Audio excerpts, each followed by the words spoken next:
suis contente de vous retrouver, Luc Baudin. Vous êtes médecin Oui, diplômé en cancérologie clinique. On vous présente pour ceux qui éventuellement vous connaîtraient pas. Je pense qu'il n'y en a pas beaucoup. Vous êtes un ancien médecin, vous ne pratiquez plus, mais vous êtes spécialiste en médecine naturelle et en soins énergétiques. On peut vous retrouver sur YouTube, sur Facebook, sur Instagram et sur LinkedIn. Vous avez écrit plus de 38 livres et 4 romans, et puis vous avez édité des coffrets. On va vous retrouver aujourd'hui, pas pour votre dernier livre, donc on pourra peut-être dire un mot. C'est le tout dernier qui vient de sortir, c'est Développer votre pouvoir guérisseur. Bonjour Luc Baudin. bonjour Joël et bonjour à tous. Heureux d'être là, partager encore une fois avec vous tout ce Oui, que j'ai pu rassembler. bon, eh ben, écoutez, parlez-nous déjà de Développer votre pouvoir guérisseur, le dernier livre paru chez Très Daniel. Ce livre est en fait une synthèse de mes 25 années d'exercice de pratique de médecine conventionnelle. Et puis, j'étais déjà spécialisé en pas mal de médecine naturelle, homéopathie, acupuncture, sophrologie, phyto, etc.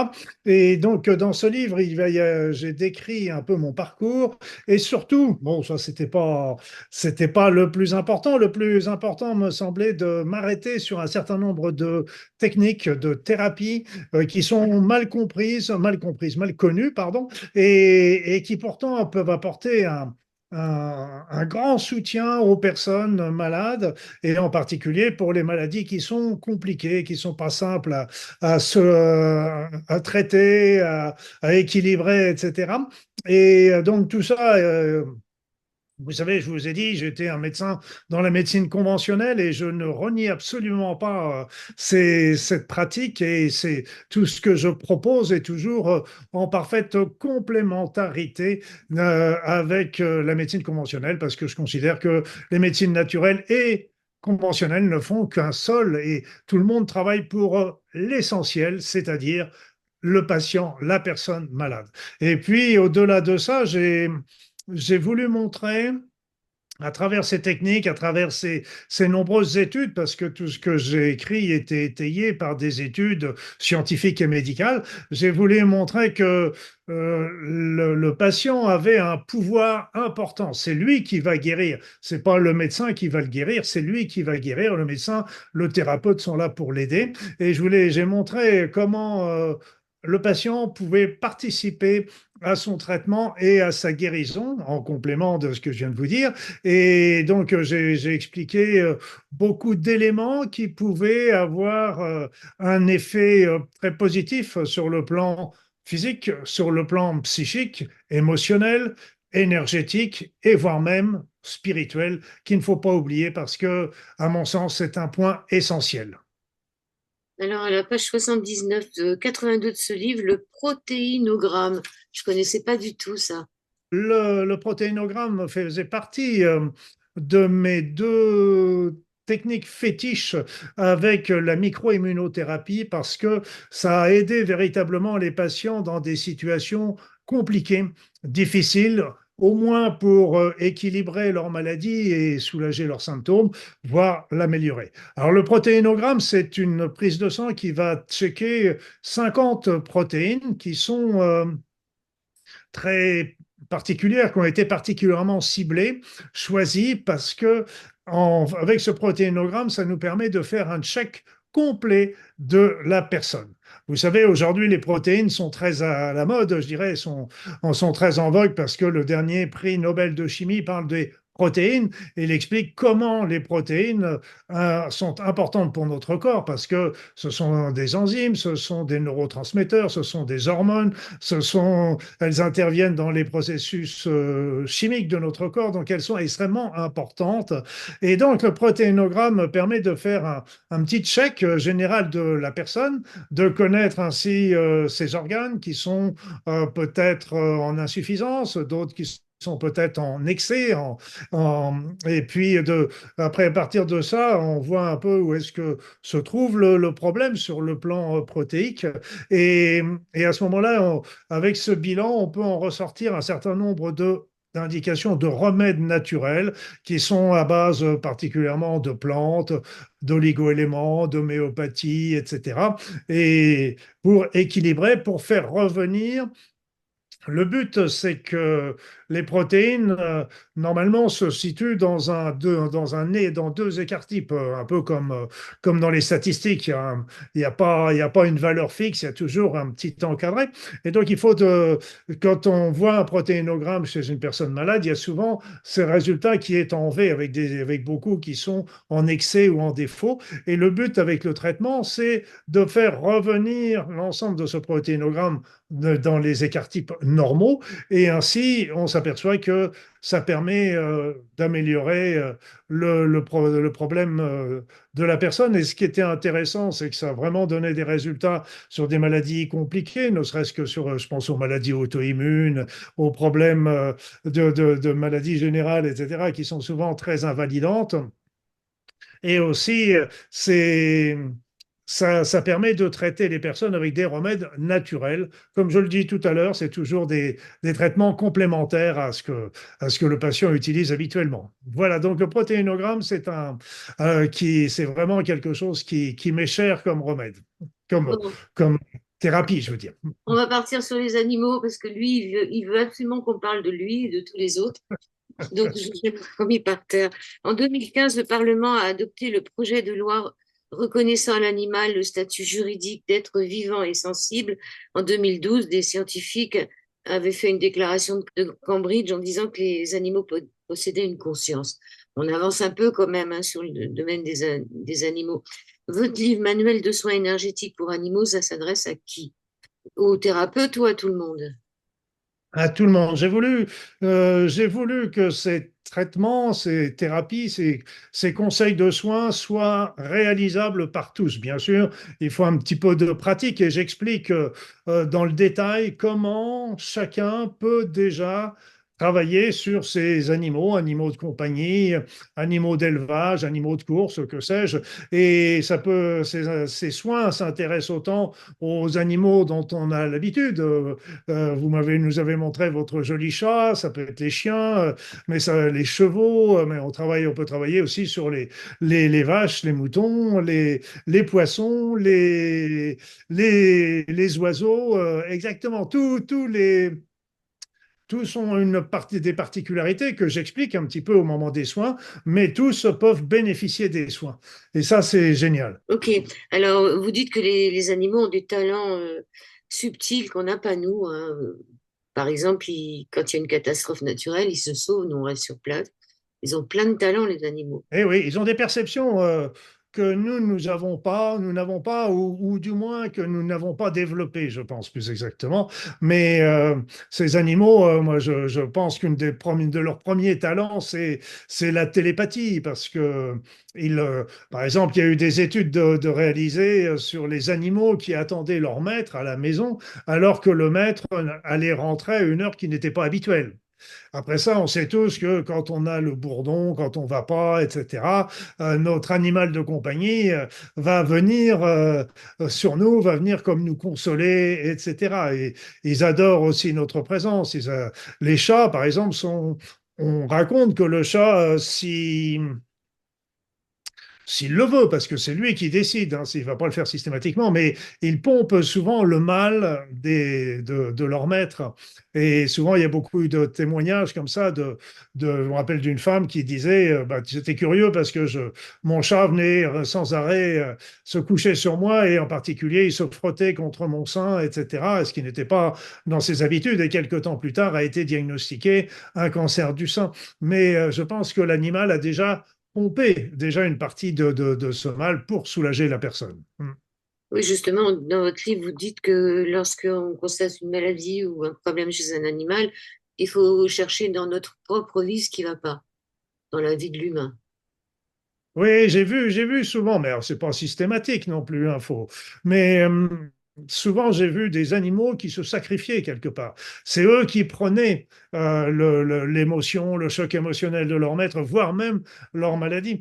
Et donc c'est pour ça qu'il, bien sûr, il est intéressant, il est important, hein, nécessaire, indispensable de soigner l'animal, mais aussi d'un autre côté, il est important que le maître se pose lui-même des questions de savoir qu'est-ce qui s'est passé dans ma vie. Tiens, j'ai eu un choc, j'ai des problèmes, j'ai un conflit, je me sens pas bien, je me sens fatigué, je me sens malade. Est-ce que mon animal de compagnie n'aurait pas pris une partie de ces problèmes à sa charge? Donc, et souvent,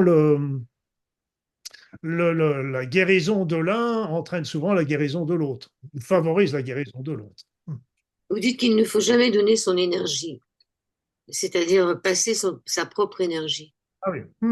Oui, tout à fait. Moi, il ne faut pas donner notre énergie en ce sens que notre énergie, déjà, elle est formatée sur nous. Donc, notre énergie à nous n'est pas forcément la meilleure à donner à un animal ou à qui que ce soit d'ailleurs. Par contre, on en a à profusion tout autour de nous. Elles sont là autour de nous. Elles ne font que nous nourrir, nous traverser, nous équilibrer, nous informer, etc. Et il suffit simplement de les capter, de demander à les recevoir et de les transmettre à l'animal pour remonter son niveau vibratoire. Parce que en cas de maladie, que ce soit chez les êtres humains comme sur les animaux, le premier des phénomènes qu'on retrouve, c'est une baisse du niveau vibratoire.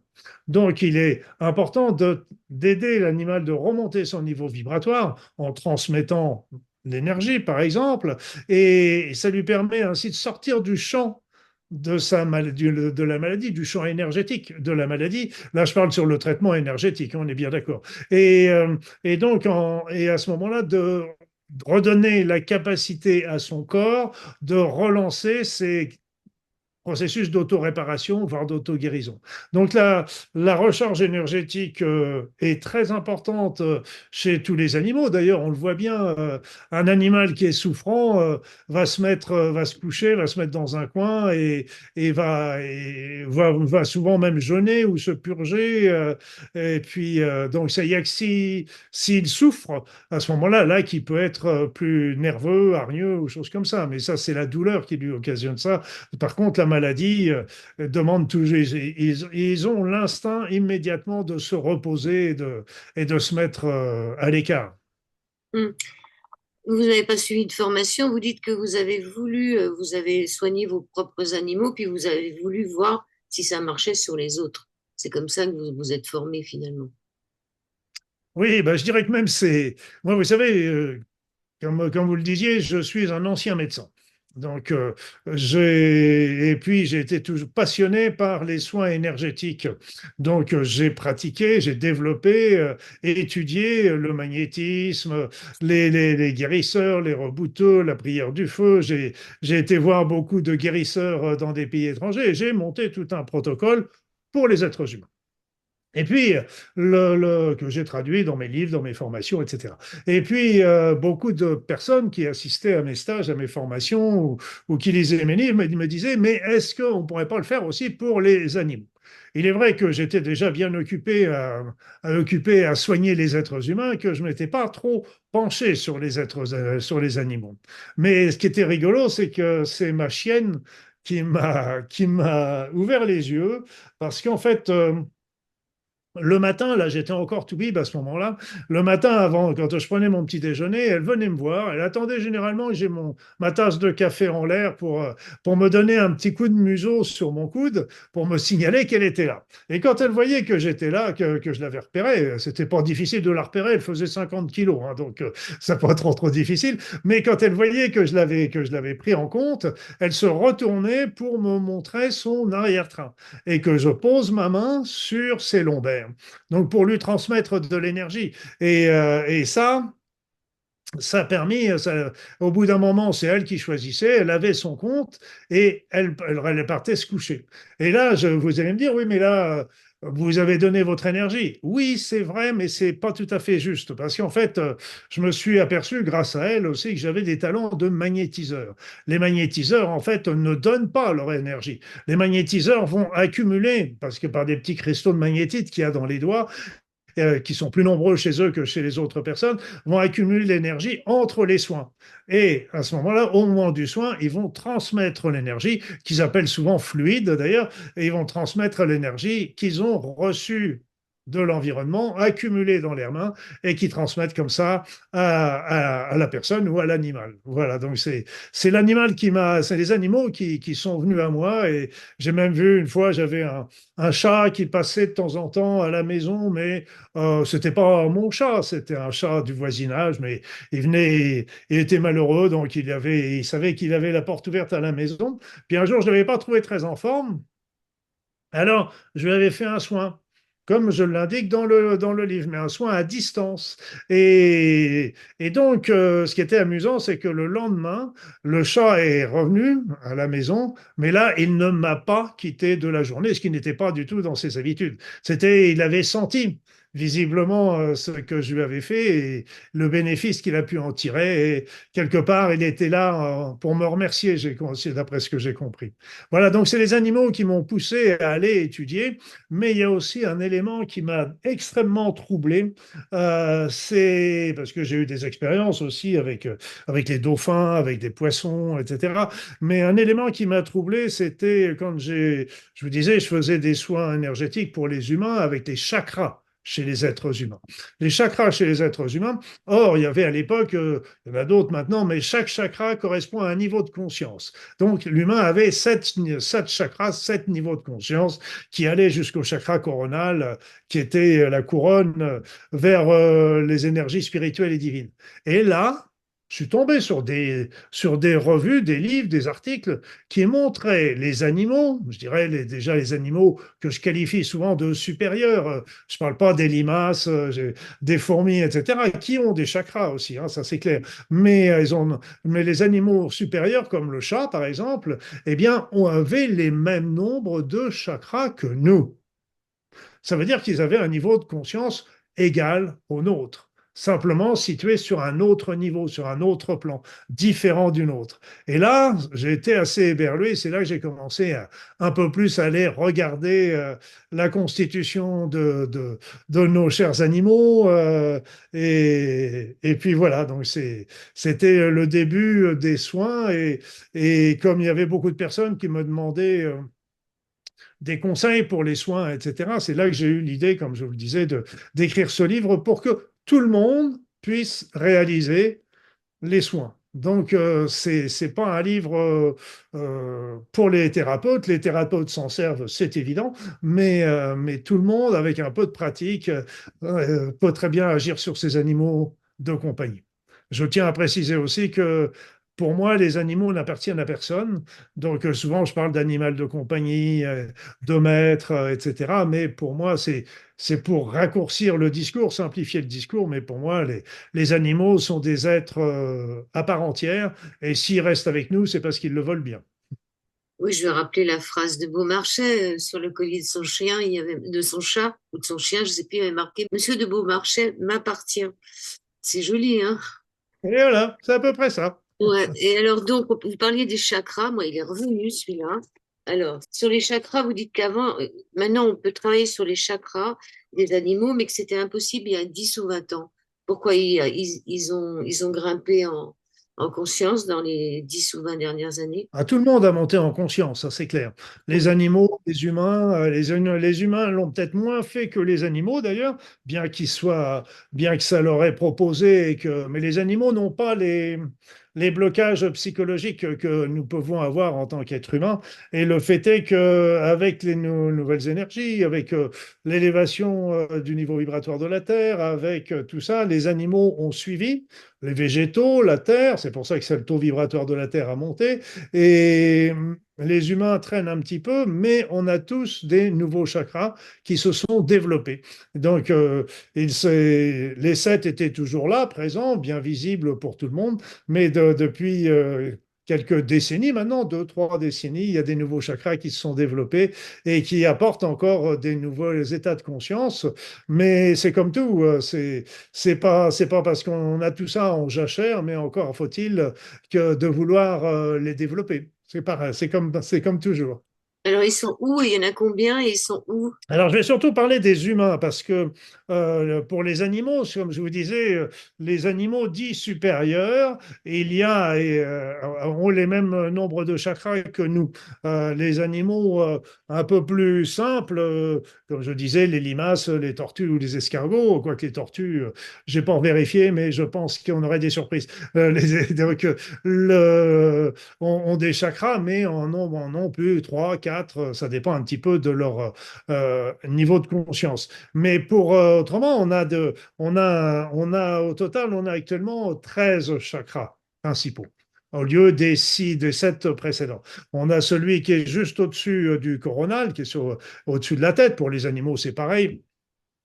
On a le chakra qui correspond à l'unité, le sentiment d'être un être complet dans notre complétude, aussi bien sur le plan physique, psychique, énergétique, émotionnel et spirituel. On a le niveau, donc, et la complétude, on a vraiment l'impression de faire partie d'une humanité, d'une terre même, parce qu'en fait, pour moi, la conscience de la terre et la conscience de l'humanité ne forment qu'une seule entité. L'un retentit sur l'autre d'une manière permanente. Et après ça, on a le chakra suivant qui correspond à la clairvoyance, qui nous permet de nous projeter un petit peu vers l'avenir, de voir les choses ou de les prévoir. Après ça, il y a le chakra de la télépathie qui commence à...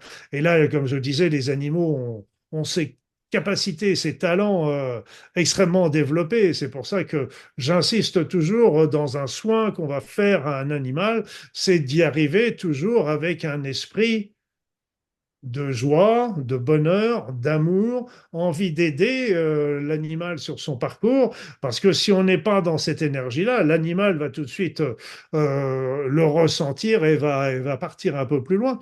Et donc, et ça, simplement, cette pensée-là nous permet déjà de commencer à travailler sur l'animal et à l'avancer. Après ça, on a le chakra de la téléportation qui nous permet de nous déplacer, mais non pas avec le corps, mais avec notre esprit, on peut aller visiter comme ça d'autres endroits, d'autres lieux, etc. Et puis après, il y a le chakra de ce que j'appelle la supraspiritualité.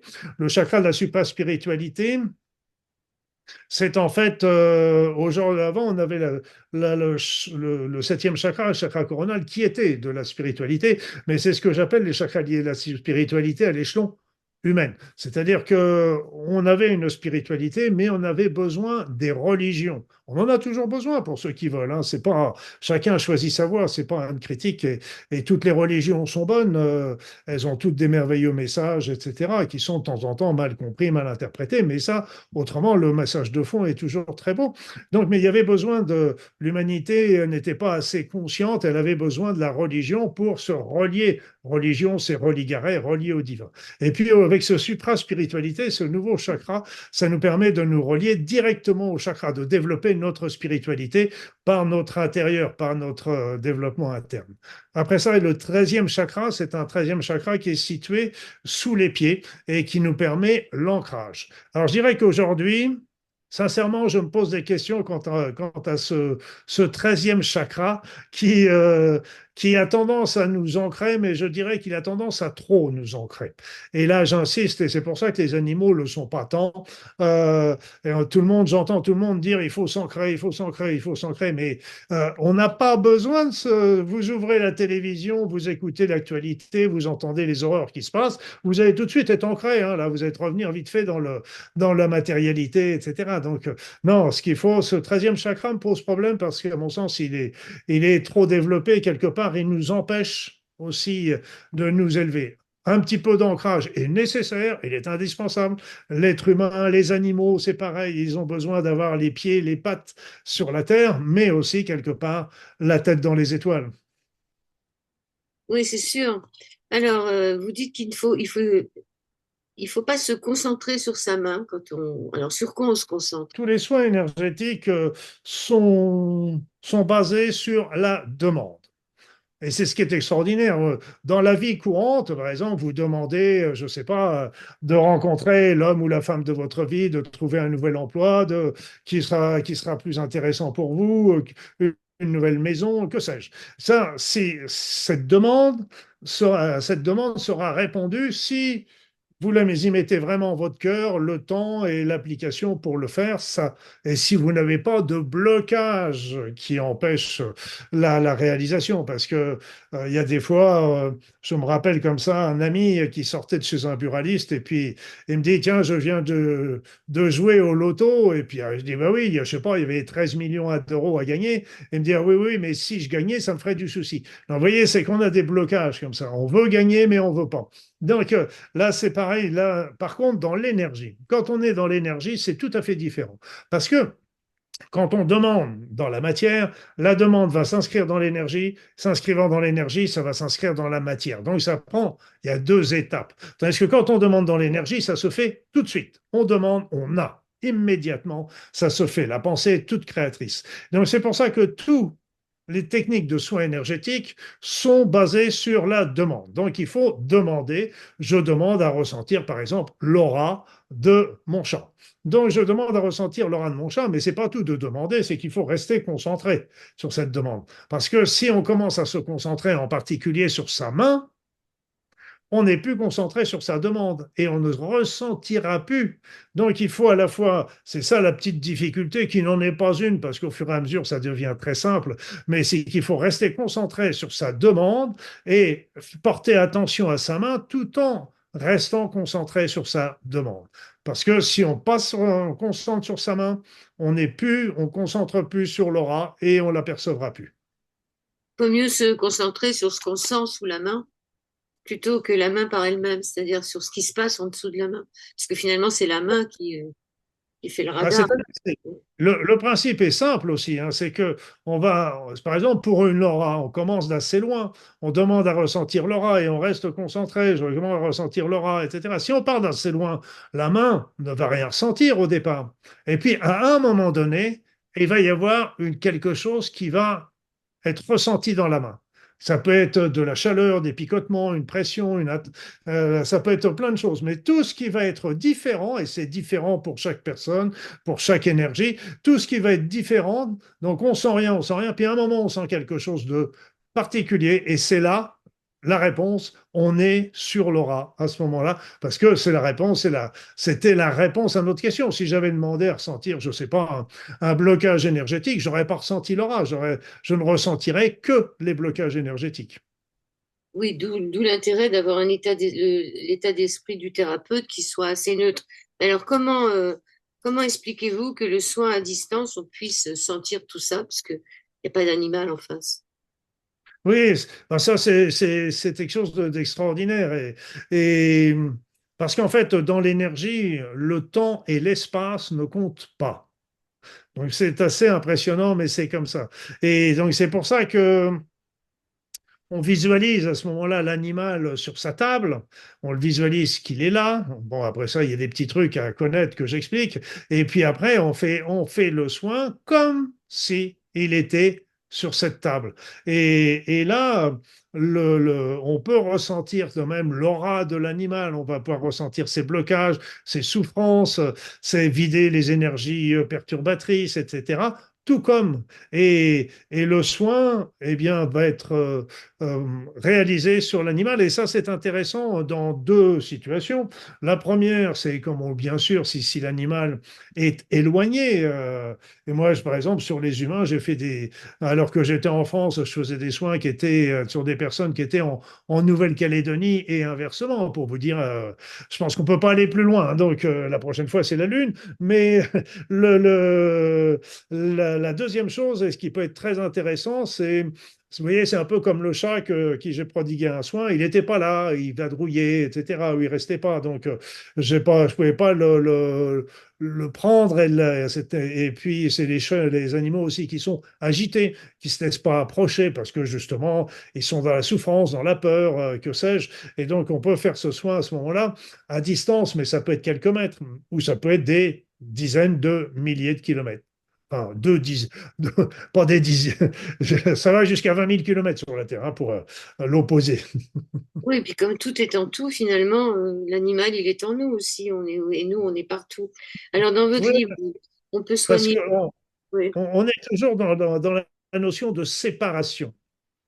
Et ça aussi, faut bien le comprendre, c'est que quand on regarde un atome, l'espace, il y a un noyau et des électrons et un énorme vide entre tout ça. Quand on regarde le système solaire, il y a le Soleil et les planètes et d'un énorme vide en tout ça. Donc on considère qu'il y a plus de 99% de vide. Mais ce vide, en fait, n'est pas vide. Il est plein d'énergie et plein d'informations. Et ce qui fait que nous sommes tous reliés. Et c'est pour ça qu'aussi, dans ce cadre-là, que nous soyons reliés par quelques mètres ou par quelques milliers de kilomètres, ça ne change rien. On est reliés les uns aux autres. Et ce qui se passe chez l'un retentit automatiquement sur tous les autres. Mm. Donc, on peut soigner les organes, les problèmes de peau, les problèmes de traumatisme articulaire, l'arthrose, le stress et même les actions occultes sur les animaux. L'arthrose, on peut les soigner aussi, c'est-à-dire on peut pas les soigner, mais on peut les soulager Oui. peut-être. Voilà, tout à fait, parce que je me souviens comme ça, c'était un homme, mais ça aurait pu être un animal, mais l'animal ne m'aurait pas causé, quoique. Il venait me voir pour un problème d'arthrose de genou, il me montre sa radio, et puis il me dit, bah voilà, on m'a dit que c'était de l'arthrose, il n'y a rien à faire. Ok, c'est vrai, l'arthrose, les soins énergétiques vont pas faire disparaître les lésions arthrosiques, mais quelque part, l'arthrose, on s'en fiche. Ce qui est le plus important, c'est pas l'arthrose qu'on va voir sur les radios. Moi, je disais à mes patients, je soigne pas les radios, je soigne les personnes. Donc, c'est le principal, c'est de soulager la douleur, enlever l'inflammation et rendre l'articulation mobile, redonner une vie normale. Que l'arthrose soit toujours là quelque part, et on s'en fiche. Et je suis sûr que si on faisait des radios à toutes les personnes qui se promènent dans la rue, on trouverait beaucoup d'arthrose à droite à gauche avec des personnes qui n'en s'en plaignent pas forcément. Oui. Alors, vous expliquez comment évacuer les énergies usées. Euh, Vous dites qu'il faut demander la transmutation divine des énergies usagées. Il faut pas, une fois qu'on l'a sortie, il faut pas la garder, il faut demander ce qu'elle disparaisse un peu de la salle. Bon, les énergies usagées sont encore des énergies, sont des déchets, mais sont des énergies naturelles, je dirais. C'est pas des énergies encore qui vont être perturbatrices ou perverses, etc. Mais moi, toutes les énergies qui sont perturbatrices, perverses ou les énergies usagées sont des énergies avec un bas niveau vibratoire. Alors, c'est évident que si on les évacue, eh bien, il n'est pas question de les laisser dans la pièce où on travaille parce qu'elles vont avoir tendance à baisser le niveau vibratoire de la pièce et des personnes qui y sont. Donc, on demande à ce moment-là systématiquement la transmutation divine de ces énergies afin de les transmuter en éléments positifs et donc que ce soit quelque chose qui soit au contraire régénérant une fois qu'elles sont évacuées.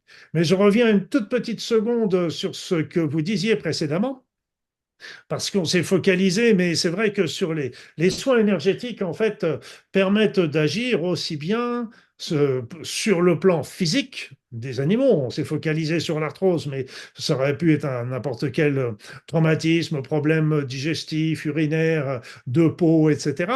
Et puis, ça va travailler aussi sur le plan psychologique, émotionnel, pour calmer, détendre, lever le stress, lever les chocs émotionnels, parce que les animaux ont aussi leurs chocs émotionnels. Donc c'est très important et il y a des techniques particulières qui vont aider l'animal à se détendre, à se relaxer, à ressentir un peu plus de calme, etc. Donc c'est des traitements qui peuvent avoir des effets aussi bien sur le physique et le psychisme et ça et l'émotionnel et ça c'est vraiment extraordinaire quand on voit l'animal se calmer, se détendre, c'est vraiment du plaisir. Donnez la prière du feu dans votre livre. Est-ce que cette prière du feu, on peut la mettre aussi sur l'arthrose, sur tous les symptômes inflammatoires finalement?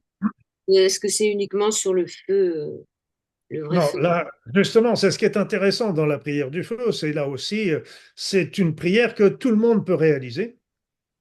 Alors, c'est sûr que les plus principales prières du feu qu'on connaît sont plus d'obédience chrétienne, mais ça n'a aucune importance parce qu'en plus, même le texte est pas très historique.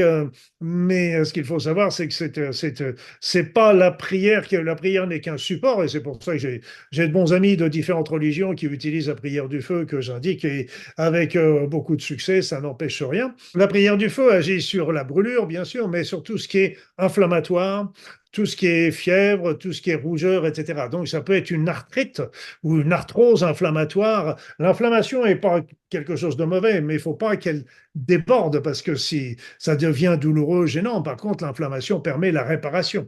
Donc, ça va limiter. C'est la prière du feu agit sur les brûlures qui peuvent être les brûlures digestives, les brûlures urinaires, tout ce qui est brûlure, inflammation, etc.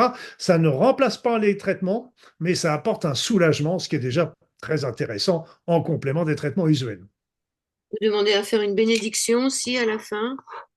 Oui, parce que la bénédiction, on peut la faire à deux niveaux. On peut faire une bénédiction à notre